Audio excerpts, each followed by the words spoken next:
Es la gélida noche del 8 de noviembre de 1519, dentro de los opulentos y peligrosos muros del Palacio de Axayácatl, el corazón de Tenochtitlan. El aire es una mezcla densa y casi irrespirable, cargado con el perfume místico del copal quemado, y una tensión tan palpable que parece adherirse a la piel. La luz de las antorchas danza sobre los muros de piedra, proyectando sombras alargadas que se retuercen como malos presagios. En el centro de esta escena, casi teatral, Hernán Cortés, un hombre de 34 años cuyos ojos grises brillan con una mezcla letal de ambición desmedida, fervor religioso y una codicia casi febril, sostiene la mirada del emperador Moctezuma II, el Tlatoani, considerado un semidios por su pueblo. Es ahora un prisionero de lujo en su propia casa, un hombre atrapado entre la aplastante responsabilidad de su linaje y el laberinto de antiguas profecías que parecen desmoronarse ante él. Entre ellos, erguida y silenciosa, se encuentra una joven de no más de 20 años, cuyo rostro impasible oculta un universo de cálculos. Su nombre es Malintzin, antigua nobleza vendida como esclava por su propia madre. Ella es mucho más que la lengua que une dos imperios. Esta noche es el eje sobre el cual la historia del continente americano está a punto de fracturarse para siempre. Cortés articula sus exigencias en un castellano duro, cada palabra una amenaza velada, envuelta en una falsa diplomacia. Moctezuma responde en la florida y grave lengua náhuatl, su voz aún investida con la autoridad de un imperio, pero teñida por una sombra de duda existencial. Malintzin escucha, su mente procesando no solo el significado, sino la intención, el miedo y la oportunidad. Y entonces, habla. Pero lo que emerge de sus labios no es una simple traducción, es una elección. Cada palabra es un arma que ella afila o desafila según su voluntad, una decisión estratégica que sella destino. En esta encrucijada, su lealtad no pertenece a Cortés ni a Moctezuma. Su ideología, forjada en el fuego de la traición familiar y la brutalidad de la esclavitud, no busca un nuevo amo, sino la aniquilación total y absoluta del orden cósmico, que la despojó de todo. Y esa noche, bajo las miradas de un conquistador y un emperador, comprende con una claridad aterradora que el hombre barbudo que se cree un dios no es su maestro, sino la herramienta perfecta para ejecutar su venganza. El imperio mexica, en el cenit de su poder, en 1519, es una formidable maquinaria de dominación, una potencia hegemónica cuyo poder no se sustenta en la lealtad, sino en un pacto inquebrantable de sangre y terror. Bajo el cetro de Moctezuma II, el arquetipo del emperador caído, más de 370 sajiura y estado de Mesoamérica se postran y pagan onerosos tributos en forma de oro,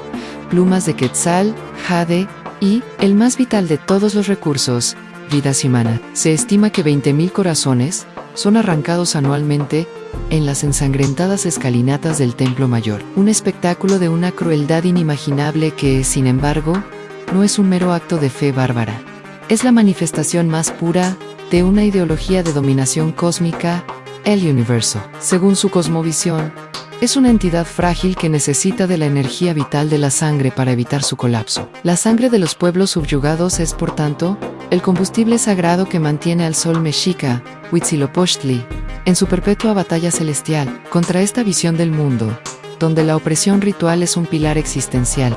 Colisiona la mentalidad forjada en los 800 años de la Reconquista española, encarnada a la perfección en la figura de Hernán Cortés, el conquistador calculista. Para él y sus hombres, la conquista no es solo un derecho otorgado por la corona, es un deber divino. Su ideología es una fusión tóxica y potente de un fervor católico inquebrantable, que ve la obra del diablo en cada ídolo azteca, y un capitalismo predatorio y naciente que mide el valor del alma de un hombre por el peso del oro que puede arrebatársele. Y lo que Cortés y su pequeño ejército descubrieron en las costas de Veracruz no solo cambió su destino, sino el de millones de hispanoamericanos que hoy, siglos después, aún cargamos con las complejidades de esa historia.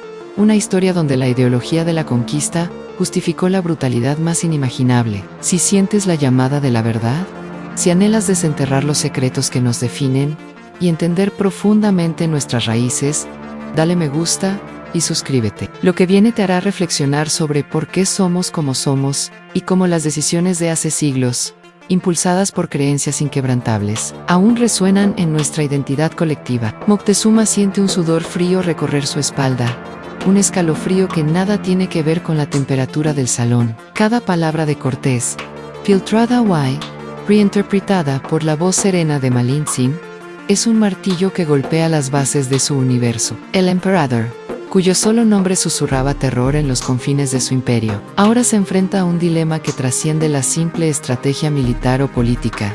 Es un colapso cosmológico. Las profecías, los cometas que surcaron el cielo como garras de fuego, el templo que ardió espontáneamente, todo parece converger en estos hombres pálidos y sus bestias que resoplan. Su ideología, la de un Tlatoani que es el eje del mundo, el intermediario entre los dioses y los mortales, se resquebraja. Son estos, los enviados de Quetzalcóatl, regresando para reclamar su trono como decían las leyendas. ¿O son simplemente bárbaros, cuya audacia es un insulto a los dioses? Un nudo se forma en su estómago, una reacción física a la parálisis de su voluntad.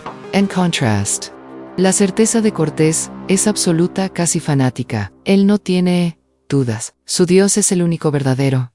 Su rey, el único soberano legítimo. Su visión del mundo es lineal, una flecha disparada desde la creación hacia el juicio final. Y él es un instrumento de esa voluntad divina. Esta convicción le otorga una fuerza formidable, una capacidad para la acción audaz que Moctezuma, atrapado en su red de presagios y fatalismo cíclico, no puede igualar. En medio de estos dos polos, Malintzin observa, ella no siente el peso de ningún imperio sobre sus hombros, ni la carga de ninguna misión divina. Su cuerpo, antes una mercancía, es ahora el conducto del poder. Siente el latido de su propio corazón, firme y constante, mientras navega la tormenta emocional que la rodea, su mente una navaja afilada en la oscuridad. El verdadero poder, comprende en ese instante, no reside en los ejércitos ni en los dioses, sino en la capacidad de definir la realidad del otro. Y es precisamente esa verdad oculta, ese poder invisible que ella comenzó a ejercer, lo que sembró las semillas del cataclismo mucho antes de esta noche fatídica. La historia oficial, esa narrativa conveniente escrita por los vencedores, nos ha enseñado a ver este momento como el principio de todo, el instante en que Malintzin, por amor o por miedo, eleyó un bando.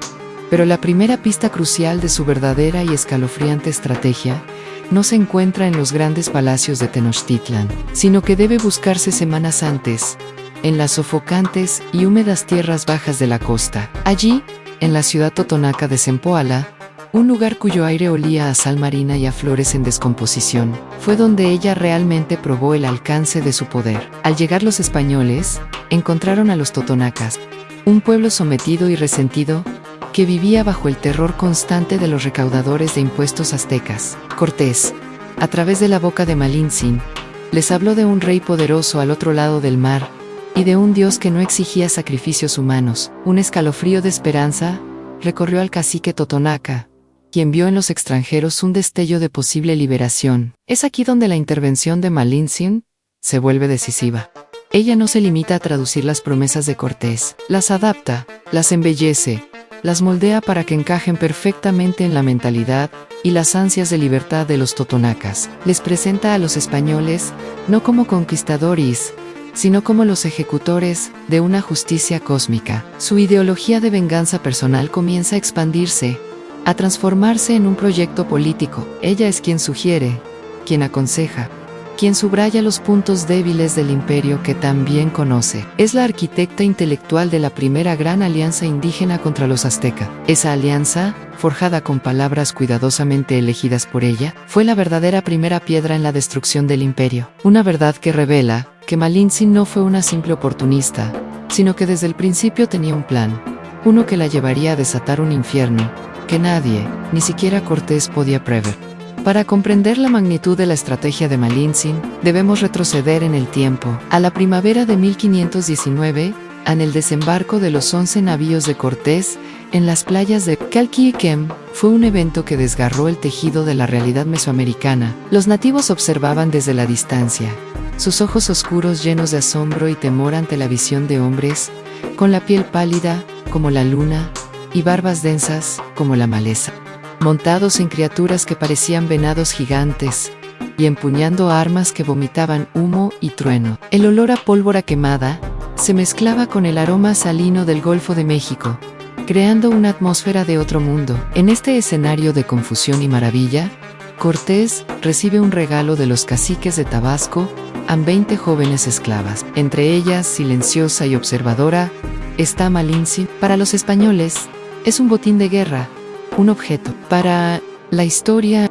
es el momento en que el destino le entrega a Cortés la llave que abrirá el continente. Para ella, sin embargo, es algo mucho más profundo. Al escuchar hablar a Jerónimo de Aguilar, el náufrago español que solo dominaba el maya, y darse cuenta de que ella podía servir de puente entre el náhuatl de los aztecas y el maya de Aguilar, siente un chispazo eléctrico, la revelación de un poder inmenso. Su cuerpo se tensa, no de miedo, sino de una súbita y abrumadora conciencia de su propio valor. Su trágico pasado, nobleza traicionada, vendida por su propia madre, violada y esclavizada, se convierte en el combustible de una nueva ideología, no de supervivencia, sino de retribución. Ella, que había sido despojada de su voz y su albedrío, ahora se convertía en la única voz capaz de navegar dos mundos. El trauma que la había definido como víctima se transmutaba en el arma que la definiría como estratega. La mujer que había llegado a esa playa como una esclava sin nombre estaba a punto de convertirse en la mente maestra, detrás de la caída del imperio más poderoso de América. Un giro del destino que revela que las más grandes revoluciones a menudo nacen del dolor más profundo. La historia de Malintzin es la historia de una pérdida total de identidad, un trauma que la convirtió en el lienzo perfecto para una nueva y devastadora cosmovisión. Nacida en la nobleza de Painala, una región fronteriza de habla náhuatl, su destino era gobernar. Sin embargo, tras la muerte de su padre, su madre se volvió a casar y, para asegurar la herencia de su nuevo hijo, vendió a la joven Malintzin a traficantes de esclavos mayas. Este acto de traición materna es la herida primordial, la fractura que define su psique. Fue despojada de su nombre, su estatus, su familia y su futuro. En el crisol de la esclavitud, el mundo dejó de tener sentido bajo la lógica de la lealtad o la piedad. Solo existía una verdad, el poder de los mexicas que subyugaban a su pueblo, el poder de los mayas que la poseían como a un animal. Su mente, increíblemente aguda, aprendió a ver la sociedad no como una red de relaciones, sino como una jerarquía de depredadores y presas. La ideología que nació de este trauma no era ni pro-indígena ni pro-española. Era una filosofía de un pragmatismo absoluto y nihilista. Su objetivo no era liberar a un pueblo o servir a un dios, sino desmantelar el sistema entero que la había destrozado. Cuando los españoles la reciben, no ven a una estratega, ven a una mujer útil. No entienden que su habilidad para hablar náhuatl y maya no es solo un talento lingüístico, es el mapa completo del panorama político y cultural de Mesoamérica. Ella conoce las antiguas rencillas, los odios latentes, los puntos de fractura del imperio. Siente el pulso de la opresión que late bajo la superficie de la Pax Azteca. Y cuando comienza a traducir, no está simplemente cambiando palabras de un idioma a otro, está reescribiendo su propio destino. Usando la ambición de Cortés como la tinta para firmar la sentencia de muerte de sus antiguos opresores, la llegada de los españoles a Zempoala marcó el primer movimiento magistral de Malintzin en su tablero de ajedrez continental. La ciudad, con sus edificios estucados de blanco, que brillaban bajo el sol tropical, engañó a los primeros exploradores, quienes la llamaron Sevilla. Pero bajo esa apariencia de prosperidad, latía un profundo resentimiento. El cacique Xicomocat, apodado el Cacique Gordo, recibió a Cortés con una mezcla de miedo y una desesperada esperanza. El aire estaba impregnado del aroma de las guirnaldas de flores que ofrecían a los visitantes, pero también se podía percibir el hedor rancio del miedo al poder de Tenochtitlan. Durante las conversaciones, Malintzin no fue un mero conducto, fue un filtro activo, una estratega. Cuando el Cacique Gordo se quejaba amargamente de los tributos aztecas, de cómo se llevaban a sus jóvenes para el sacrificio, Malintzin no se limitaba a traducir sus lamentos. Añadía contexto, énfasis, hacía que la indignación del cacique resonara con la propia ideología de Guerra Justau y Cortés. A su vez, cuando Cortés prometía justicia y liberación en nombre de su rey lejano, ella no transmitía la arrogancia del conquistador, sino que presentaba sus palabras como el cumplimiento de una profecía liberadora. Sintió en su pecho una oleada de poder, la emoción de estar moviendo las piezas de un imperio. Fue ella quien instó a Cortés a tomar un paso audaz y decisivo, arrestar a los 5 recaudadores de impuestos de Moctezuma que llegaron a la ciudad. Este acto, aparentemente temerario, fue un golpe de genio político. Ató a los totonacas a la causa española de forma irreversible. Ya no había vuelta atrás. Con esta única acción, Malintzin no solo aseguró la primera alianza crucial para Cortés, sino que encendió la mecha de una rebelión masiva, demostrando que su verdadero talento no era la lengua, sino la guerra psicológica. El siguiente obstáculo en el camino hacia Tenochtitlan era la formidable nación de Tlaxcala, un pueblo guerrero que durante décadas había resistido ferozmente al expansionismo azteca, viviendo en un estado de guerra perpetua que los había convertido en los enemigos más acérrimos del imperio. La ideología tlaxcalteca era una de independencia a ultranza. Preferían morir en el campo de batalla a arrodillarse ante Moctezuma. Cuando los españoles entraron en su territorio, la reacción inicial fue de una hostilidad implacable. Durante ideas, las legiones de guerreros tlaxcaltecas, con sus brillantes penachos, y sus macuahuitl, con filos de obsidiana, se lanzaron en oleadas feroces contra el pequeño ejército de Cortés. El sonido de los tambores de guerra y los silbidos de arcilla era ensordecedor, una sinfonía de muerte que helaba la sangre. Los españoles, superados en número, resistieron gracias a su superioridad táctica, su acero y sus caballos. Tras varias batallas sangrientas, los líderes de Tlaxcala, viendo la increíble resistencia de los extranjeros, comenzaron a considerar una nueva posibilidad. La intervención de Malintzin fue más crucial que nunca. En las negociaciones que siguieron, ella no fue una simple traductora, fue la arquitecta de la paz y la forjadora de la alianza más importante de la conquista. Apeló a su odio compartido por los mexicas. Les habló no como una esclava de los españoles, sino como una igual, una mujer de una nación también oprimida por el poder de la Triple Alianza. Su voz, tranquila y persuasiva, logró lo que las espadas no pudieron en transformar a los enemigos más feroces en los aliados más leales. Les hizo ver que Cortés no era un nuevo tirano, sino el arma que necesitaban para su venganza histórica. La alianza con Tlaxcala no fue solo un pacto militar, fue la fusión de dos mundos bajo una única ideología de destrucción contra un enemigo común. Una fusión orquestada enteramente por la brillante mente de Malintzin.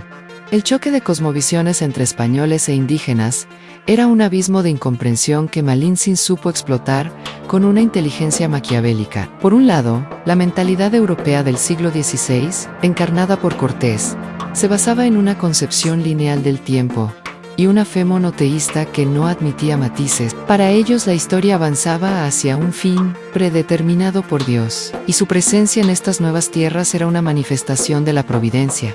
Su ideología era la de una guerra yasta contra los infieles, una cruzada donde la conversión forzosa y el saqueo no solo eran aceptables, sino que eran un deber sagrado. Sentían el fervor de su fe como un calor en el pecho, una certeza que justificaba cualquier acto de brutalidad. Por otro lado, la cosmovisión náhuatl, que gobernaba la mente de Moctezuma y su imperio, era cíclica y profundamente fatalista.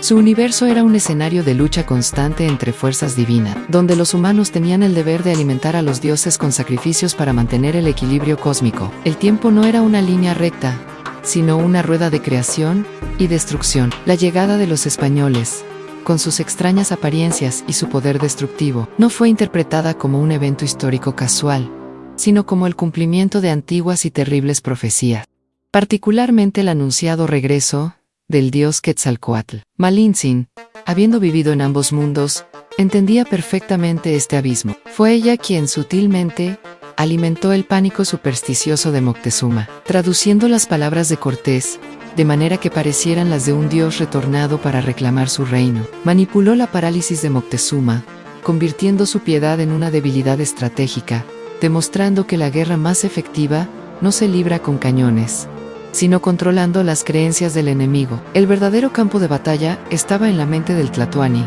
y allí, Malintzin era la comandante suprema. En medio de este complejo tablero, Moctezuma se encontraba atrapado en una encrucijada existencial que definiría el futuro de su vasto y poderoso imperio. Cada decisión estaba cargada de implicaciones cósmicas que lo atormentaban noche y día, una presión que le provocaba una tensión constante en los hombros. Su cosmovisión tan profundamente arraigada en generaciones de tradición y dogma, chocaba violentamente con la audacia, la tecnología y la aparente invulnerabilidad de los recién llegados, creando un abismo de incomprensión y pavor.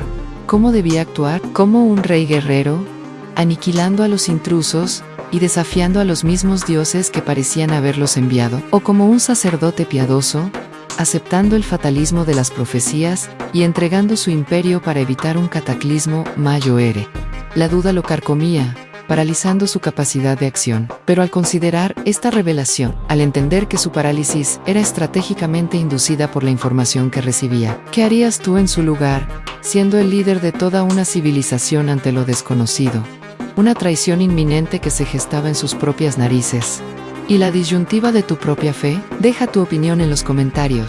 Y dime, ¿desde qué país de nuestra América me estás acompañando en esta jornada de descubrimiento? Para que juntos exploremos cómo estas antiguas decisiones, influenciadas por creencias profundas y manipulaciones sutiles, aún moldean nuestras realidades culturales y políticas actuales. Esta no es solo una historia del pasado, es un espejo de los dilemas de poder, fe y traición que continúan resonando en nuestro presente. Un eco de cómo las ideologías pueden ser tanto una fuente de fuerza como una jaula para la mente. La marcha hacia el corazón del imperio continuó, y la siguiente parada fue Cholula, una ciudad sagrada, aliada de los mexicas, y centro del culto a Quetzalcóatl. Al llegar, los españoles y sus aliados tlaxcaltecas fueron recibidos con aparente hospitalidad. Sin embargo, el aire olía a incienso y a traición. La atmósfera amigable era demasiado forzada. Las sonrisas de los líderes cholultecas no llegaban a sus ojos. Malintzin, con su agudo instinto forjado en años de supervivencia, sintió que algo andaba mal. Una anciana local, buscando salvarla por haber simpatizado con ella, le confesó en secreto que se estaba gestando una emboscada para aniquilar a los españoles dentro de la ciudad. La historia oficial, contada por los cronistas como Bernal Díaz del Castillo, presenta este momento como la prueba de la lealtad de Malintzin. Ella, al descubrir el complot, corre a avisar a Cortés, salvando a todo el ejército. Pero una relectura más crítica y profunda de los hechos, analizando las motivaciones, sugiere una posibilidad mucho más oscura y estratégica. ¿Y si no hubo un complot real?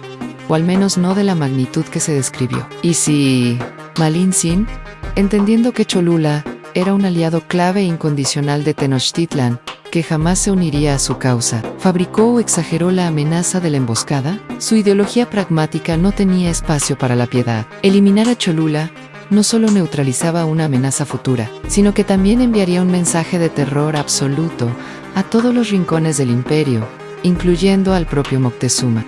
Sería una demostración de que los nuevos llegados eran capaces de una brutalidad sin precedentes, quebrando la moral de cualquier resistencia futura. Al presentarle a Cortés la prueba de la traición, ella no le dio otra opción que atacar primero. La Massacre de Cholula, una de las atrocidades más infames de la conquista, se convierte así, bajo esta nueva luz, no en un acto de defensa preventiva, sino en el movimiento más despiadado de Malintzin hasta ese momento. La masacre que siguió fue de una brutalidad sistemática y aterradora. Al amanecer, al sonido de un disparo de arcabuz, las fuerzas españolas, y con un fervor aún mayor, los miles de guerreros tlaxcaltecas cayeron sobre los nobles y soldados cholultecas desarmados, reunidos en la plaza principal. Lo que durante horas había sido un lugar sagrado se convirtió en un matadero.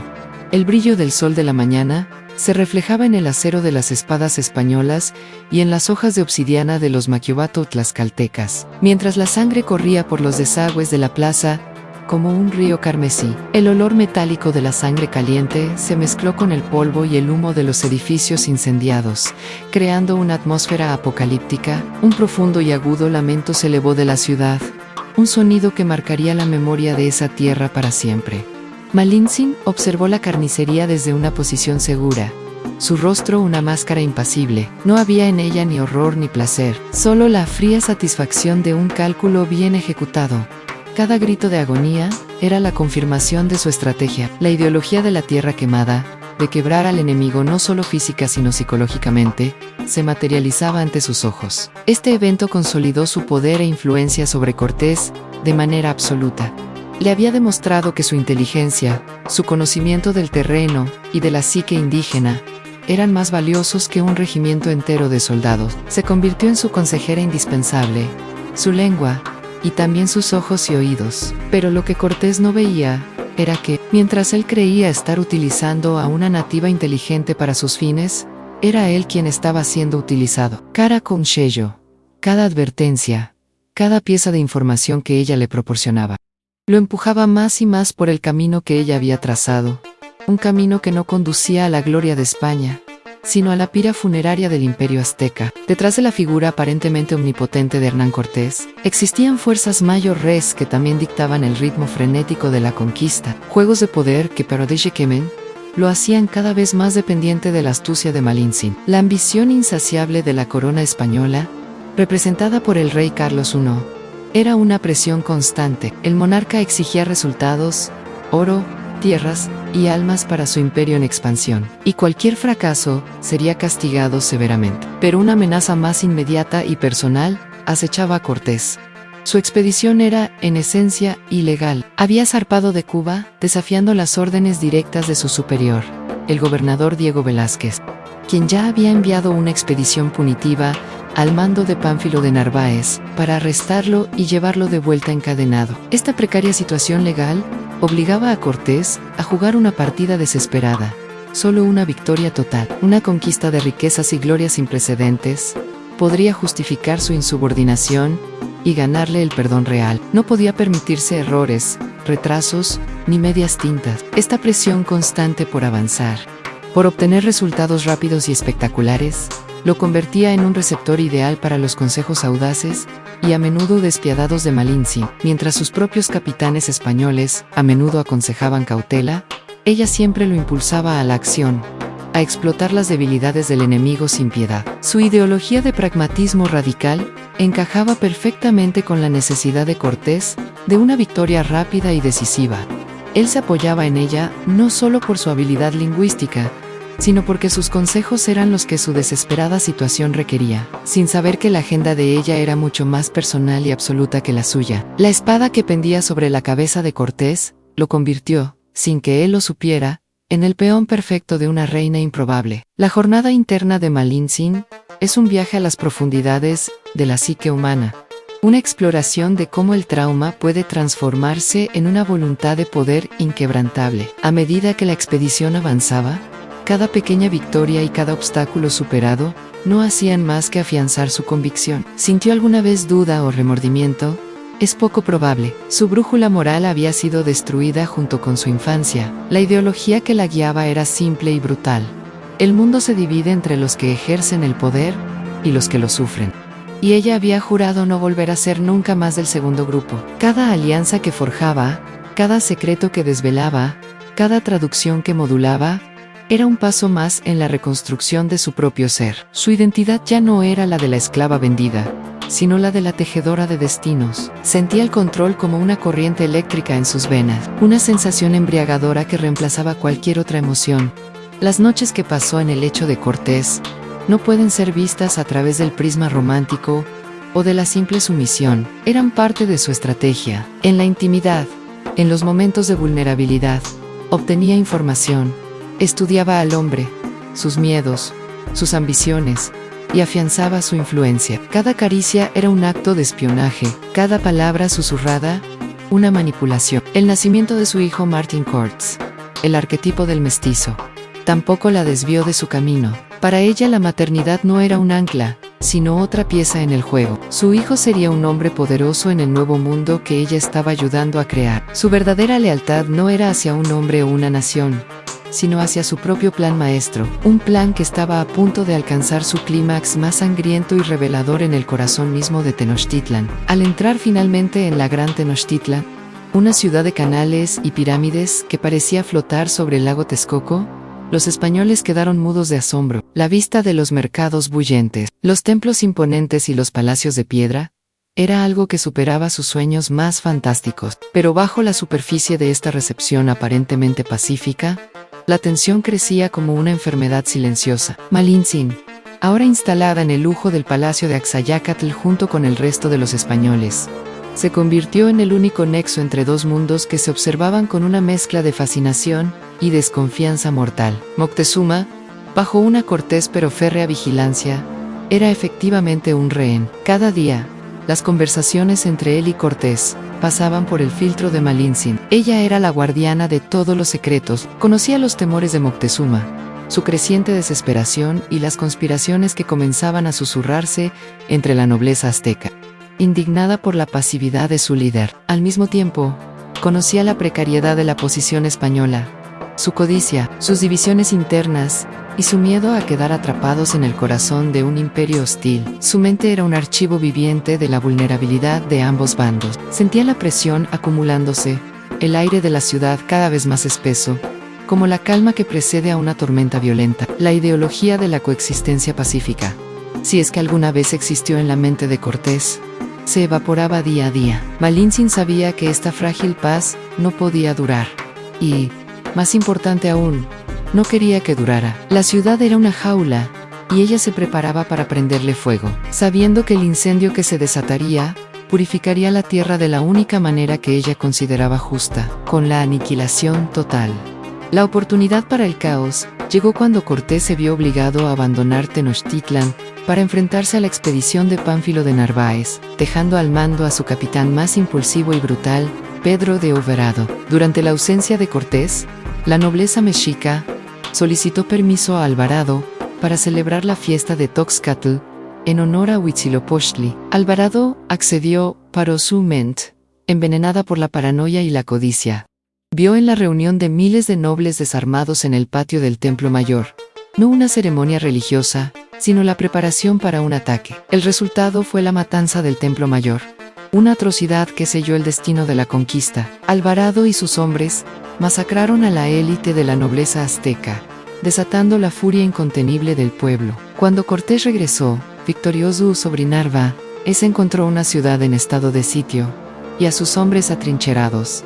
La furia culminó días después, en la noche del 30 de junio de 1520, en la Noche Triste. Los españoles, intentando escapar de la ciudad, bajo el amparo de la oscuridad, fueron descubiertos y masacrados por miles de guerreros aztecas. Cientos de conquistadores y miles de aliados tlaxcaltecas perecieron, ahogados en los canales por el peso del oro que intentaban llevarse. Para los españoles, fue la derrota más humillante de la campaña.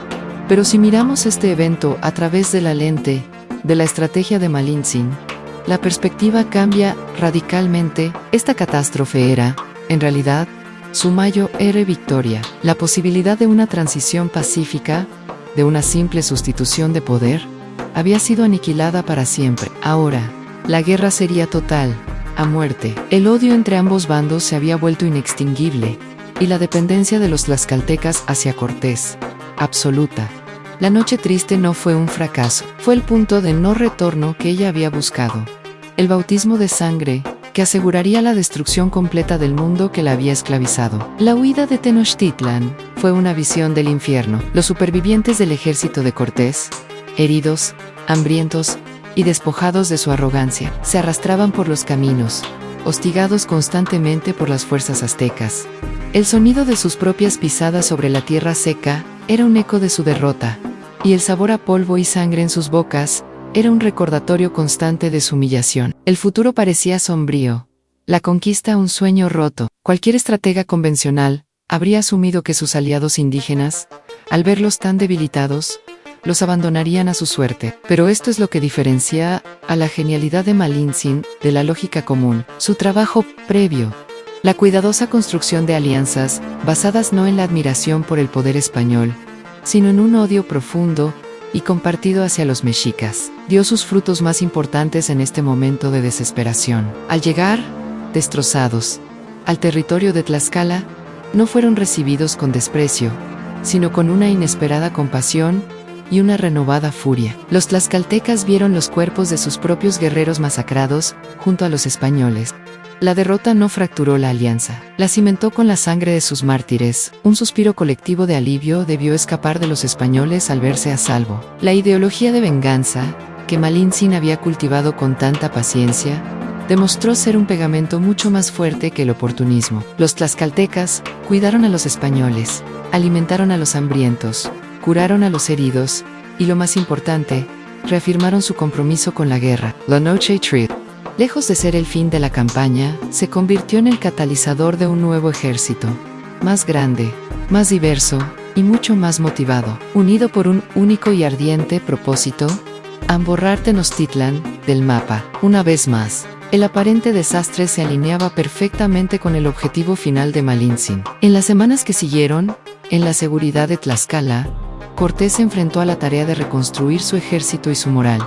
Fue un periodo de intensa actividad diplomática y psicológica, y en el centro de todo, como siempre, estaba Malintzin. Fue ella quien se movió entre los diferentes señores tlaxcaltecas y los capitanes de otras etnias que se unían a la causa, como los de Huejotzingo y Cholula, ahora firmemente anti-aztecas. Las palabras que salieron de su boca en esas reuniones cruciales sellaron el destino del imperio. Cuando Cortés hablaba de la gloria de España y de la verdadera fe, Malintzin traducía esos conceptos a un lenguaje que resonara con la cosmovisión indígena. No hablaba de conquista, sino de liberación. No hablaba de un rey extranjero, sino de una alianza para destruir al tirano ancestral. Su retórica, brillante y adaptativa, fusionaba la ideología de la cruzada cristiana con la ideología de la venganza tribal, creando un discurso híbrido e imparable. Narraba la arrogancia de los mexicas, recordaba los tributos de sangre, evocaba la memoria de generaciones de humillación. Su voz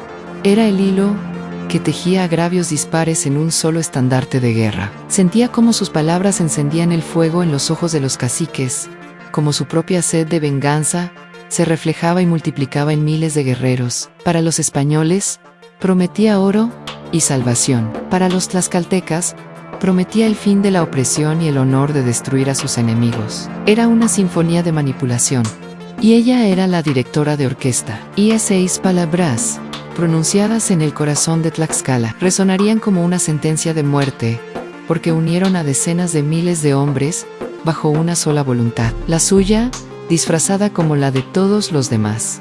La confrontación final estaba preparada. Lo que siguió no fue una conquista, sino el clímax de una masiva rebelión indígena, meticulosamente organizada y dirigida. Cortés ordenó la construcción de 13 bergantines, pequeños navíos de guerra que fueron construidos en Tlaxcala y luego transportados, pieza por pieza, a través de las montañas por miles de cargadores nativos, en una de las hazañas logísticas más asombrosas de la historia militar. Este acto simbolizaba la nueva naturaleza de la guerra, una fusión de tecnología europea y poderío numérico indígena. El asedio de Tenochtitlan comenzó en la primavera de 1521. Los bergantines, equipados con cañones, dieron a los sitiadores el control del lago Texcoco, cortando el suministro de alimentos y agua a la gran ciudad. La verdad explosiva de la conquista no es que un puñado de españoles derrotara a un imperio de millones, sino que un imperio fue derrocado por sus propios súbditos, armados, organizados y liderados por los españoles, pero catalizados por la voluntad de una mujer. Si esta impactante revelación, que recontextualiza uno de los eventos más importantes de nuestra historia, te ha dejado sin aliento y te ha hecho ver la complejidad de nuestro pasado con otros ojos, comprendiendo las ideologías que lo impulsaron, dale me gusta ahora. Necesitamos que estas verdades profundas sean conocidas por más personas, y comparte este video con quien, como tú, busca comprender las raíces de nuestra América, no como un cuento de buenos y malos, sino como la compleja y a menudo trágica historia de seres humanos luchando por el poder, la supervivencia y la venganza. La caída de Tenochtitlan fue el resultado inevitable de esta tormenta perfecta de ambición, odio y genialidad estratégica. La resistencia de los mexicas, liderados por el joven y heroico Cuauhtémoc, fue feroz y desesperada. Lucharon casa por casa, canal por canal, durante casi 80 días. La ciudad, antes una joya de la ingeniería, se convirtió en una trampa mortal. El hedor de la muerte flotaba en el aire, una nube pestilente que se mezclaba con el humo de los incendios constantes. El hambre y sobre todo, una nueva y terrible arma, la viruela, que había sido introducida por un esclavo africano de la expedición de Narváez, diezmaron a la población. Los antes orgullosos guerreros aztecas, debilitados por la enfermedad y la inanición, caían por miles. La reacción de los pueblos indígenas aliados fue de una furia incontenible. Para ellos, no era solo una batalla, Era la culminación de un siglo de odio reprimido. La destrucción de Tenochtitlan fue llevada a cabo con un ensañamiento que horrorizó incluso a algunos de los españoles. Templos, palacios, obras de arte, todo fue sistemáticamente arrasado, no solo por la codicia del oro, sino por el deseo de borrar de la faz de la tierra cada vestigio del poder mexica.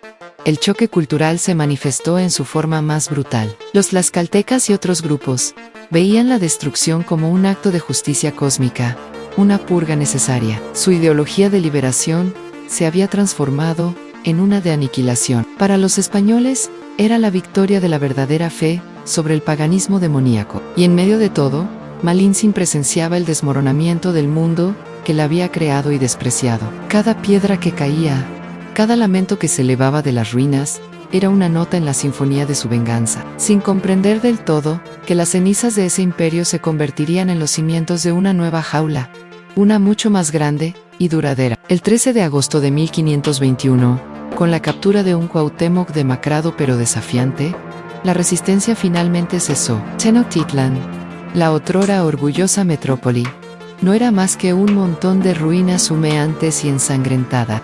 Las palabras pronunciadas por Cuauhtémoc, al ser llevado ante Cortés, traducidas por Malintzin, encapsularon la tragedia de su pueblo. Le dijo al conquistador que había hecho todo lo posible por defender a su gente y que ahora podía hacer con él lo que quisiera, pidiéndole que lo matara con el puñal que llevaba al cinto. Este discurso, una mezcla de dignidad y absoluta desesperación, marcó el fin de una era.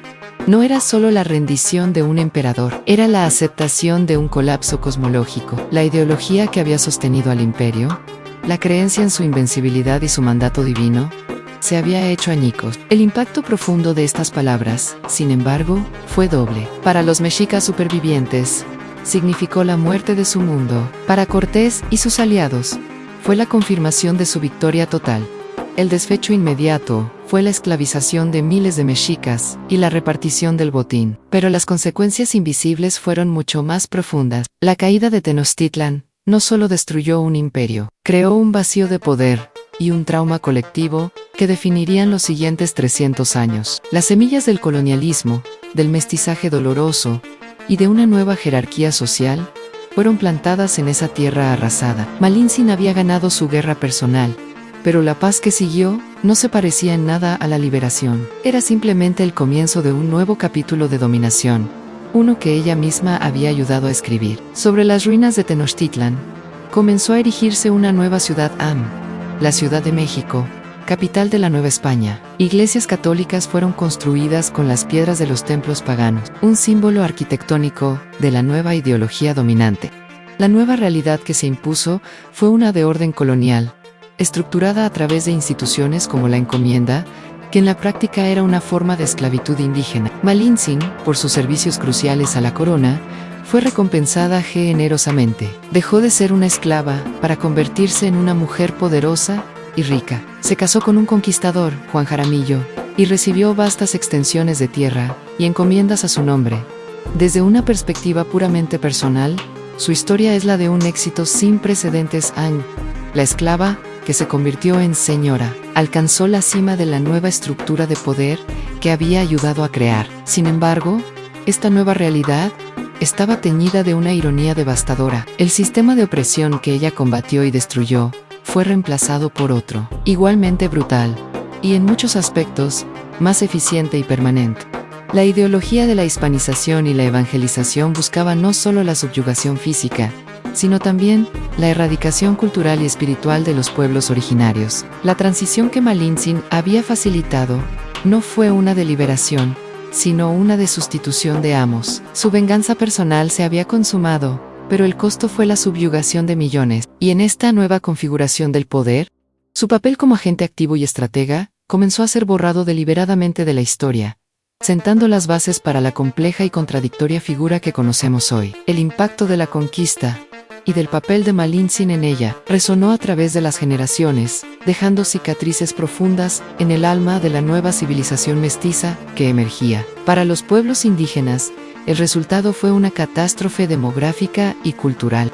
Para los españoles y sus descendientes los criollos, fue el inicio de un periodo de dominación y acumulación de riqueza. Y para los mestizos, los hijos de ambos mundos, fue el nacimiento en una contradicción, una búsqueda perpetua de identidad. Es en este contexto que la figura de Malintzin fue transformada por la memoria colectiva. Dejó de ser la estratega brillante para convertirse en la Malinche, un arquetipo de la traición. El término malinchismo se acuñó en México para describir a aquellos que prefieren lo extranjero a lo propio, una acusación de traición a la sangre. Esta narrativa, popularizada por el nacionalismo mexicano postindependencia, necesitaba un chivo expiatorio para explicar la derrota. Era más fácil culpar a una mujer indígena traidora que confrontar la incómoda verdad, aunque la conquista fue, en gran medida, una guerra civil mesoamericana, en la que los españoles fueron el catalizador, pero no la única fuerza. La ideología nacionalista necesitaba héroes de bronce y villanos claros. Cuauhtémoc se convirtió en el símbolo de la resistencia heroica, la Malinche, en el de la entrega y la violación. Octavio Paz, en su Laberinto de la Soledad, la inmortalizó como la chingada, la madre simbólica y violada de la nación mexicana. Una figura que encarna el trauma del nacimiento de nuestra identidad. Esta transformación de su legado revela cómo la historia es a menudo manipulada para servir a las agendas ideológicas del presente, ocultando las complejidades del pasado. La historia de Malintzin, al ser despojada de mitos y analizada bajo la luz de la estrategia y la ideología, nos deja una reflexión profunda sobre la naturaleza del poder, la venganza y las consecuencias imprevistas de nuestros actos. Su vida es un testimonio de una inteligencia política y estratégica que rivaliza con la de cualquier figura de El Príncipe de Maquiavelo. Comprendió, desde una posición de absoluta impotencia, que la información es poder, que la psicología es un arma, y que las creencias de los hombres son palancas con las que se puede mover el mundo. Su búsqueda de justicia, una venganza total contra el sistema que la aniquilación, fue exitosa en sus propios términos. Logró su objetivo. Sin embargo, la lección no aprendida, la verdad que a menudo ignoramos, es que los ciclos de violencia y dominación tienden a perpetuarse de formas inesperadas. La ideología de la liberación, cuando se basa únicamente en la destrucción del enemigo, sin una visión clara de lo que vendrá después, puede fácilmente convertirse en la justificación para una nueva forma de opresión. Al abrir las puertas del continente a una nueva potencia, Malintzin desató fuerzas que ni siquiera su mente brillante pudo prever o controlar. Su legado nos obliga a cuestionar nuestras propias nociones de lealtad, traición y justicia. Nos enseña que la historia rara vez es una simple narrativa de héroes y villanos, sino un complejo tapiz tejido con las hebras de las ambiciones, los miedos y las ideologías de seres humanos atrapados en las corrientes del tiempo, cuyas decisiones para bien o para mal continúan dándonos forma.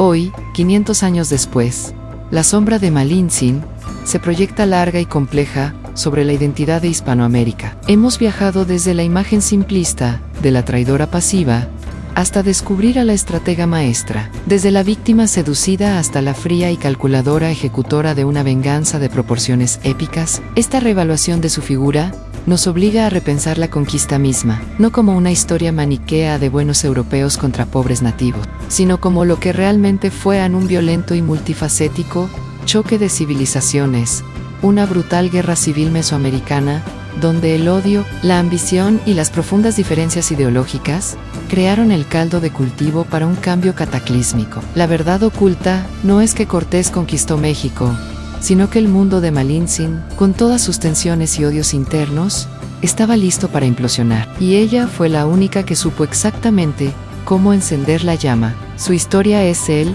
ADN de nuestro mestizaje. Somos los hijos de la estrategia y la violencia, del cálculo y la imposición, del encuentro entre un mundo que moría y otro que se imponía. La herida de la chingada es la herida de nuestro origen, una mezcla de orgullo y vergüenza, de resistencia y sumisión, que aún palpita en nuestros debates sobre identidad, soberanía y nuestra relación con el poder, tanto interno como externo. Las ideologías que chocaron en 1521, la del mandato divino, la de la dominación cósmica y la del pragmatismo vengativo, no han desaparecido, simplemente se han transformado, resonando en nuestra política, en nuestras estructuras sociales y en la forma en que nos vemos a nosotros mismos. ¿Alguna vez te has detenido a pensar cómo eventos tan lejanos y las verdades ocultas detrás de ellos, junto con las cosmovisiones que los justificaron, siguen influyendo en tu vida y en tu entorno? ¿En nuestra cultura? ¿En nuestra política? Comparte tu reflexión en los comentarios, y si esta historia te ayudó a conectar mejor con nuestras raíces y a comprender nuestra identidad con mayor profundidad, desde la perspectiva de las ideas que la moldearon, compártela con otros latinos que también buscan entender su verdadera y profunda historia. Solo al mirar nuestro pasado con honestidad y desvelar sus secretos, así como las mentalidades que los crearon, podemos construir un futuro con mayor conciencia y resiliencia.